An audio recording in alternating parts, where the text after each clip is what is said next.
नमस्कार दोस्तों, आप सबका मैं अपने चैनल में स्वागत करती हूँ। आज की कहानी है मुंशी प्रेमचंद जी के द्वारा लिखा गया कहानी दुरासा। तो आइए कहानी को शुरू करते हैं। इस कहानी के पात्र हैं दयाशंकर, कार्यालय के एक साधारण लेखक, आनंद मोहन, कॉलेज का एक विद्यार्थी तथा दयाशंकर का मित्र, ज्योति स्वरूप, दयाशंकर का एक सुदूर संबंधी, सेवती, दयाशंकर की पत्नी। होली का दिन, समय 9 बजे रात्रि। आनंद मोहन तथा दयाशंकर वार्तालाप करते जा रहे हैं। आनंद मोहन: हम लोगों को देर तो ना हुई? अभी तो 9 बजे होंगे। दयाशंकर: नहीं, अभी क्या देर होगी। आनंद मोहन: वहाँ बहुत इंतजार ना कराना, क्योंकि एक तो दिन भर गली गली घूमने के पश्चात मुझ में इंतजार करने की शक्ति ही नहीं। दूसरे ठीक 11 बजे बोर्डिंग हाउस का दरवाज़ा बंद हो जाता है। दयाशंकर: अजी चलते चलते थाली सामने आवेगी। मैंने तो सेवती से पहले ही कह दिया है कि 9 बजे तक सामान तैयार रखना। आनंद मोहन: तुम्हारा घर तो अभी दूर है, यहाँ मेरे पैरों में चलने की शक्ति ही नहीं। आओ कुछ बातचीत करते चलें। भला यह तो बताओ कि पर्दे के संबंध में तुम्हारा क्या विचार है। भाभी जी मेरे सामने आएंगी या नहीं? क्या मैं उनके चंद्रमुख का दर्शन कर सकूंगा? सच कहो। दयाशंकर: तुम्हारे और मेरे बीच में तो भाईचारे का संबंध है। यदि सेवती मुंह खोले हुए भी तुम्हारे सम्मुख आ जाए तो मुझे कोई म्लान नहीं, किंतु साधारणतः मैं पर्दे की प्रथा का सहायक और समर्थक हूँ, क्योंकि हम लोगों की सामाजिक नीति इतनी पवित्र नहीं है कि कोई स्त्री अपने लज्जा भाव को चोट पहुंचाए बिना अपने घर से बाहर निकले। आनंद मोहन: मेरे विचार में तो पर्दा ही कुचेष्टाओं का मूल कारण है। पर्दे से स्वभावतः पुरुषों के चित्त में उत्सुकता उत्पन्न होती है और वह भाव कभी तो बोली ठोली में प्रकट होता है और कभी नेत्रों के कटाक्षों में। दयाशंकर: जब तक हम लोग इतने तृण प्रतिज्ञा ना हो जाएं कि सतीत्व रक्षा के पीछे प्राण भी बलिदान कर दें, तब तक पर्दे की प्रथा को तोड़ना समाज के मार्ग में विष बोना है। आनंद मोहन: आपके विचार से तो यही सिद्ध होता है कि यूरोप में सतीत्व रक्षा के लिए रात दिन रुधिर की नदियां बहा करती हैं। दयाशंकर: वहाँ इसी बेपर्दगी ने तो सतीत्व धर्म को निर्मूल कर दिया है। अभी मैंने किसी समाचार पत्र में पढ़ा था कि एक स्त्री ने किसी पुरुष पर इस प्रकार का अभियोग चलाया था कि उसने मुझे निर्भीकता पूर्वक कुदृष्टि से घूरा था, किंतु विचारक ने उस स्त्री को नख सिक से देखकर यह कहकर मुकदमा खारिज कर दिया कि प्रत्येक मनुष्य को अधिकार है कि हाट बाट में नौजवान स्त्री को घूर कर देखे। मुझे तो यह अभियोग और यह फैसला सर्वथा हास्यास्पद जान पड़ते हैं और किसी भी समाज को निंदित करने वाले हैं। आनंद मोहन: इस विषय को छोड़ो, यहाँ तो बताओ कि इस समय क्या क्या खिलाओगे मित्र, नहीं तो मित्र की चर्चा ही हो। दयाशंकर: यहाँ तो सेवती की पाक कला कुशलता पर निर्भर है। पूरियाँ और कचौरियाँ तो होंगी ही, यथासंभव खूब खरी भी होंगी। यथाशक्ति खस्ते और समोसे भी आएंगे। खीर आदि के बारे में भविष्यवाणी की जा सकती। आलू और गोभी के शोरबेदार तरकारी और मटर दाल मोट भी मिलेंगे। खिरने के लिए भी कह आया था। गुल्लर के कोफ्ते और आलू के कबाब यहाँ दोनों सेवती खूब पकाती हैं। इनके सिवा दही बड़े और चटनी अचार की चर्चा तो व्यर्थ ही है। हाँ, शायद किशमिश का रायता नहीं मिले जिसमें केसर की सुगंध पड़ती होगी। आनंद मोहन: मित्र, मेरे मुंह में तो पानी भर आया। तुम्हारी बातों ने तो मेरे पैरों में जान डाल दी। शायद पर होते तो उड़ कर पहुँच जाता। दयाशंकर: लो, अब तो आ ही जाते हैं। यहाँ तंबाकू वाले की दुकान है, इसके बाद तो चौथा मकान मेरा ही है। आनंद मोहन: मेरे साथ बैठकर एक ही थाली में खाना। कहीं ऐसा ना हो कि अधिक खाने के लिए मुझे भाभी जी के सामने लज्जित होना पड़े। दयाशंकर: इससे तुम निश्चिंत रहो। उन्हें मिताहारी आदमी से चिढ़ है। वे कहती हैं जो खाएगा ही नहीं दुनिया में काम क्या करेगा। आज शायद तुम्हारी बदौलत मुझे भी काम करने वालों की पंक्ति में स्थान मिल जाए। कम से कम कोशिश तो ऐसी ही करना। आनंद मोहन: भाई यथाशक्ति चेष्टा करूँगा, शायद तुम्हें ही प्रधान पद मिल जाए। दया शंकर: यह लो आ गए। देखना सीढ़ियों पर अंधेरा है, शायद चिराग जलाना भूल गई। आनंद मोहन: कोई हर्ज नहीं, तिमिर लोक में ही तो सिकंदर को अमरूद मिला था। दया शंकर: अंतर इतना ही है कि तिमिर लोक में बैल फिसले तो पानी में गिरोगे और यहाँ फिसला तो पथरीली सड़क पर। ज्योति स्वरूप आते हैं। ज्योति: सेवक भी उपस्थित हो गया, देर तो नहीं हुई, डबल मार्च करता आया हूँ। दया शंकर: नहीं, अभी तो देर नहीं हुई, शायद आपकी भोजनाभिलाषा आपको समय से पहले खींच लाई। आनंद मोहन: आपका परिचय कराइए, मुझे आपसे देखा देखी नहीं है। दया शंकर अंग्रेजी में: मेरे सुदूर के संबंध में साले होते हैं, एक वकील के मुहर्रिर हैं, जबरदस्ती नाता जोड़ रहे हैं। सेवती के निमंत्रण दिया होगा, मुझे कुछ भी ज्ञात नहीं, ये अंग्रेजी नहीं जानते। आनंद मोहन: इतना तो अच्छा है, अंग्रेजी में ही बातें करेंगे। दया शंकर: सारा मजा किरकिरा हो गया, कुमनुष्यों के साथ बैठकर खाना फोड़े के ऑपरेशन के बराबर है। आनंद मोहन: किसी उपाय से इन्हें विदा कर देना चाहिए। दया शंकर: मुझे तो यह चिंता है कि अब संसार के कार्यकर्ताओं में हमारी और तुम्हारी गणना ही न हो, पाला इसके हाथ रहेगा। आनंद मोहन: खैर ऊपर चलो। आनंद तो जब आवे कि इन महाशय को आधे पेट ही उठना पड़े। तीनों आदमी ऊपर जाते हैं। दया शंकर: अरे कमरे में फिर रोशनी नहीं, धूप अंधेरा है। लाला ज्योति स्वरूप, देखिएगा कहीं ठोकर खाकर ना गिर पड़िएगा।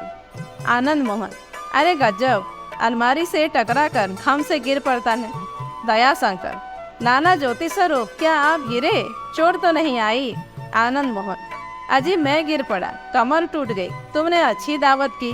दया शंकर: भले आदमी, सैकड़ों बार तो आए हो, मालूम नहीं था कि सामने अलमारी रखी हुई है, क्या ज्यादा चोट लगी? आनंद मोहन: भीतर जाओ, हानिया लाओ और भाभी जी से कह देना कि थोड़ा सा तेल गर्म कर ले, मालिश कर लूँगा। ज्योति: महाशय, यह आपने क्या रख छोड़ा है, जमीन पर गिर पड़ा। दया शंकर: उगाल दाम तो नहीं लुढ़का दिया? हाँ वही तो है, सारा फर्श खराब हो गया। आनंद मोहन: बंधुवर, जाकर लालटेन जला लाओ। कहाँ ला कर काल कोठरी में डाल दिया? दया शंकर: घर में जाकर। अरे यहाँ भी अंधेरा है, चिराग तक नहीं, सेवती कहाँ हो? सेवती: बैठी तो हूँ। दया शंकर: यह बात क्या है, चिराग क्यों नहीं जले? तबीयत तो अच्छी है। सेवती: बहुत अच्छी है। बारे तुम आ तो गए, मैंने समझा था कि आज आपका दर्शन ही ना होगा। दया शंकर: ज्वर है क्या, कब से आया है? सेवती: नहीं, ज्वर स्वर कुछ नहीं, चैन से बैठी हूँ। दया शंकर: तुम्हारा पुराना बाएगोला तो नहीं उभर आया? सेवती: व्यंग से? हाँ बाएगोला ही तो है, लाओ, कोई दवा है? दया शंकर: अभी डॉक्टर के यहाँ से मंगवाता हूँ। सेवती: कुछ मुफ्त की रकम हाथ आ गई है क्या, लाओ मुझे दे दो, अच्छी हो जाऊं। दया शंकर: तुम तो हंसी कर रही हो, साफ साफ कोई बात नहीं कहती। क्या मेरे देर से आने का यही दंड है? मैंने 9 बजे आने का वचन दिया था, शायद 2-4 मिनट अधिक हुए हो। सब चीजें तैयार है ना? सेवती: हाँ, बहुत ही खस्ता, आधो आध मक्खन डाला था। दया शंकर: आनंद मोहन से मैंने तुम्हारी खूब प्रशंसा की है। सेवती: ईश्वर ने चाहा तो वे भी प्रशंसा ही करेंगे। पानी रख आओ, हाथ बात तो धोए। दया शंकर: चटनियाँ भी बनवा ली है ना? आनंद मोहन को चटनियों से बहुत प्रेम है। सेवती: खूब चटनी खिलाओ, सैरो बना रखी है। दया शंकर: पानी में केवड़ा डाल दिया है? सेवती: हाँ, ले जाकर पानी रख आओ, पानी आराम करे, प्यास लगी होगी। आनंद मोहन बाहर से: मित्र शीघ्र आओ, अब इंतजार करने की शक्ति नहीं है। दया शंकर: जल्दी मचा रहा है, लाओ खालिया परसों। सेवती: पहले चटनी और पानी तो रख आओ। दया शंकर रसोई में जाकर: अरे यहाँ तो चूल्हा बिल्कुल ठंडा पड़ गया है। महरी आज सवेरे ही काम कर गई क्या? सेवती, हाँ, खाना पकने से पहले ही आ गई थी। दयाशंकर, बर्तन सब मजे हुए हैं, क्या कुछ पकाया ही नहीं? सेवती, भूत प्रेत आकर खा गए होंगे। दयाशंकर, क्या चूल्हा ही नहीं जलाया? गजब कर दिया। सेवती, गजब मैंने कर दिया या तुमने? दयाशंकर, मैंने तो सब सामान ला कर रख दिया था। तुमसे बार बार पूछ लिया था कि किसी चीज़ की कमी हो तो बतलाओ, फिर खाना क्यों ना पका? क्या विचित्र रहस्य है। भला मैं इन दोनों को क्या मुंह दिखाऊंगा? आनंद मोहन, मित्र, क्या तुम अकेले ही सब सामग्री चट कर रहे हो? इधर भी लोग आशा लगाए बैठे हैं, इंतजार दम तोड़ रहा है। सेवती, यदि सब सामग्री लाकर रख ही देते तो मुझे बनाने में क्या आपत्ति थी? दयाशंकर, अच्छा, यदि दो एक वस्तुओं की कमी ही रह गई थी तो इसका क्या अभिप्राय कि चूल्हा ही ना जले? यह तो किस अपराध का दंड दिया है आज होली के दिन, और यहाँ आग ही न जली। सेवती, जब तक ऐसे चरके न खाओगे तुम्हारी आंखें न खुलेंगी। दयाशंकर, तुम तो पहेलियों से बातें कर रही हो, आखिर किस बात पर अप्रसन्न हो? मैंने कौन सा अपराध किया? जब मैं यहाँ से जाने लगा था तुम प्रसन्न मुख थी, और इसके पहले भी मैंने तुम्हें दुखी नहीं देखा था। तो मेरी अनुपस्थिति में कौन ऐसी बात हो गई कि तुम इतने रूठ गई? सेवती, घर में स्त्रियों को कैद करने का यह दंड है। दयाशंकर, अच्छा, तो यह इस अपराध का दंड है, मगर तुमने मुझसे पर्दे की निंदा नहीं की, बल्कि इस विषय पर जब कोई बात छिड़ती थी तो तुम मेरे विचारों से सहमत ही रहती थी। मुझे आज ही ज्ञात हुआ कि तुम्हें पर्दे से कितनी घृणा है। क्या दोनों अतिथियों से यह कह दूं कि पर्दे की सहायता के दंड में मेरे यहाँ अनशन व्रत है, आप लोग ठंडी ठंडी हवा खाएं।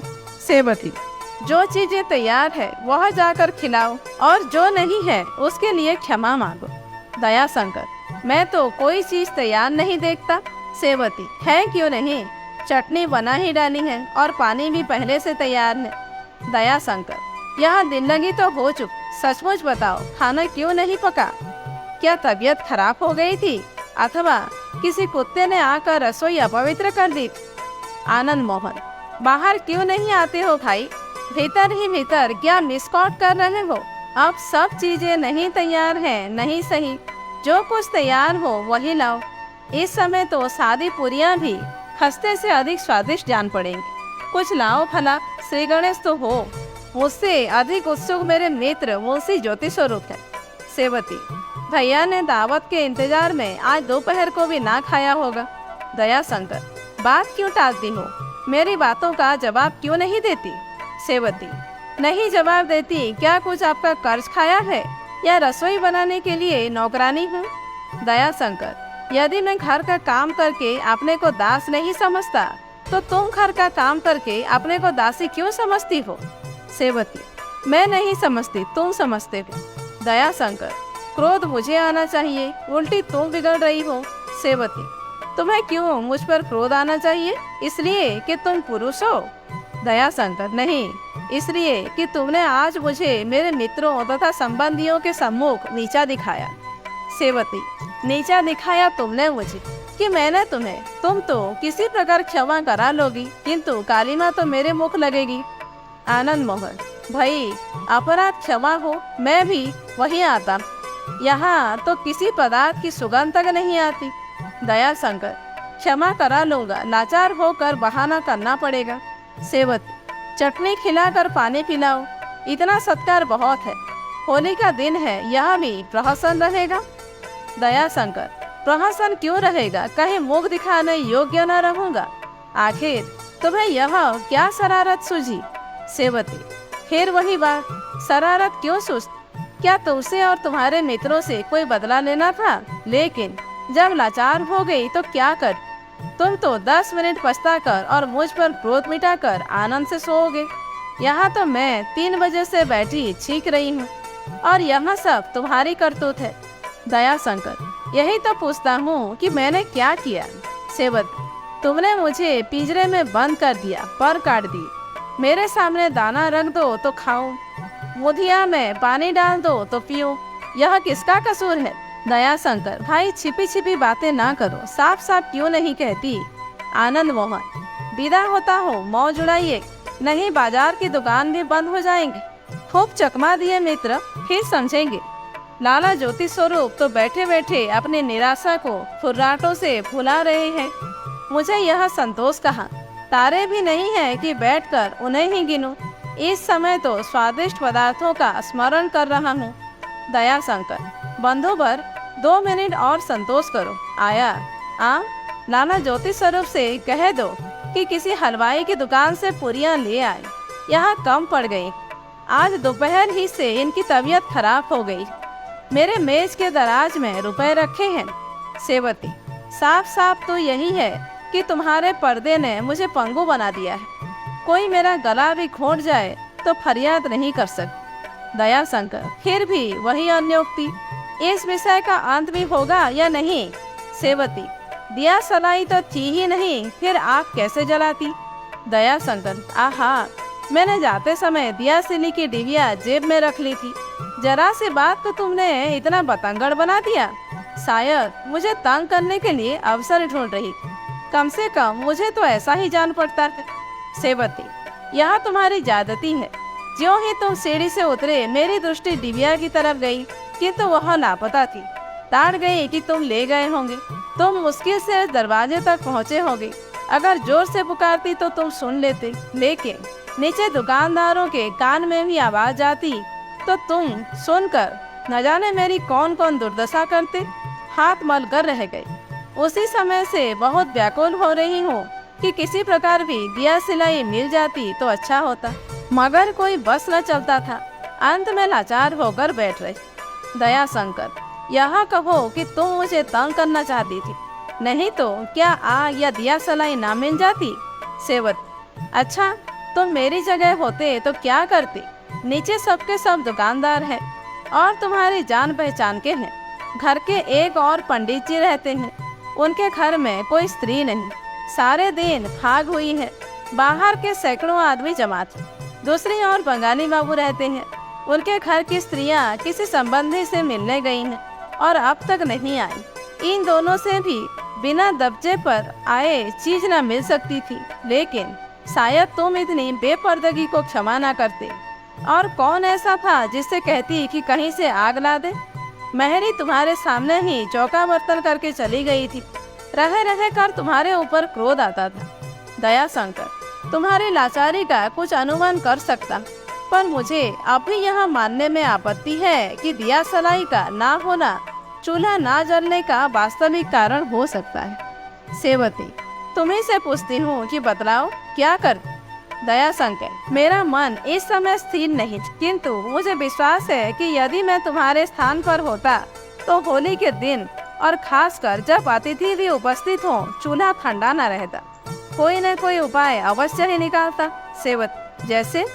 दया शंकर, एक रुक्का लिखकर किसी दुकानदार के सामने फेंक देता। सेवत, यदि मैं ऐसा करती तो शायद तुम आंख मिलाने का मुझ पर कलंक लगाते।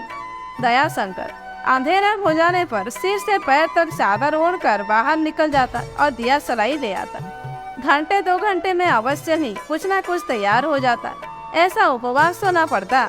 सेवती, बाजार जाने से मुझे तुम गली गली घूमने वाली कहती और गला काटने पर उतारू हो जाती। तुमने मुझे कभी इतनी स्वतंत्रता नहीं दी।